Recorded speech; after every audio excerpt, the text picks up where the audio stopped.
Heidegger thought that Western philosophy had gone wrong basically since the time of Socrates, which is, quite a long time.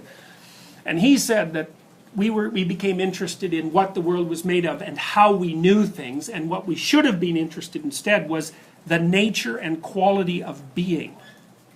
And what he meant by being isn't the objective world. What he meant by being was the manner in which you have experience. And so there are elements of being that aren't objective elements. And so I would say pain is a phenomenological reality, right? It's not something you can index it objectively, but the index is not the phenomena.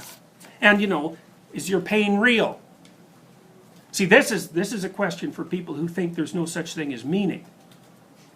Like, you try to argue yourself out of pain and see how far you get. You might think, well, that's not the sort of meaning I meant. It's like, a negative meaning is a place to start, right? Because if something's negative and it's real, it does imply that there's something positive that's real. It might be harder to get a hold of. At least it's not pain, but pain, Descartes, and I'll close with this, you guys can have a break. Descartes implemented a method he called radical doubt when he went on his philosophical journey. And what Descartes looked for was one thing he couldn't doubt, because he was probably clinically depressed and he was just doubting everything. It's like, well, how do I know the world isn't just a mirage made by an evil demon to obfuscate reality from me? Well, his conclusion was the one thing that he could not dispute was that he was and could think. Now, I don't think Descartes really meant what we meant by think. I think he meant more what we would mean by experience.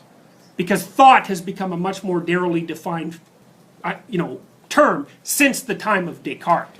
So I don't think he meant I think, therefore I am. I think he meant something like I experience. I have experience, therefore I am. But regardless of that, modern people think about it as thought. Heidegger was different. Heidegger basically said, the one thing you can't dispute is that experience is your experience.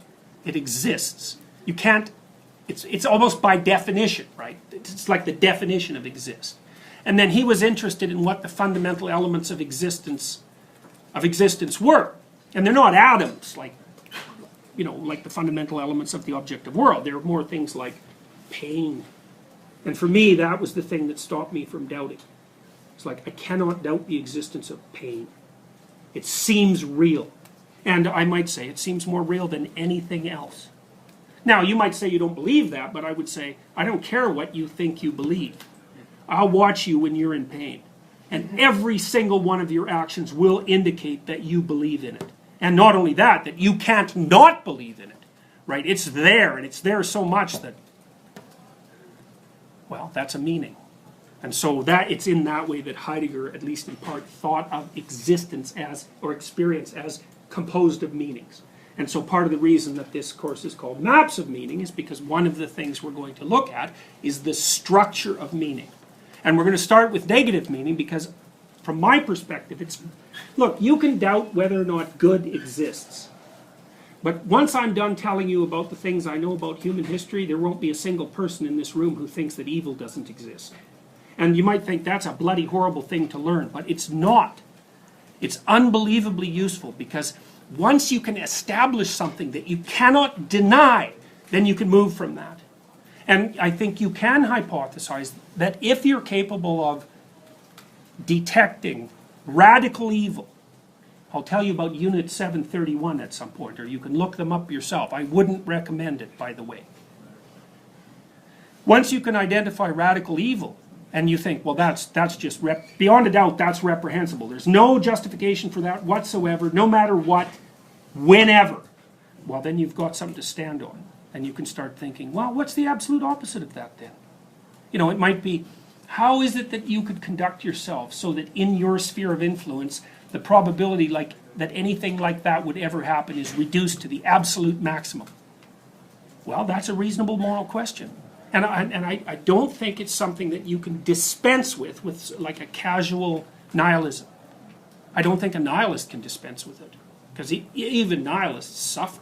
Thank God for that.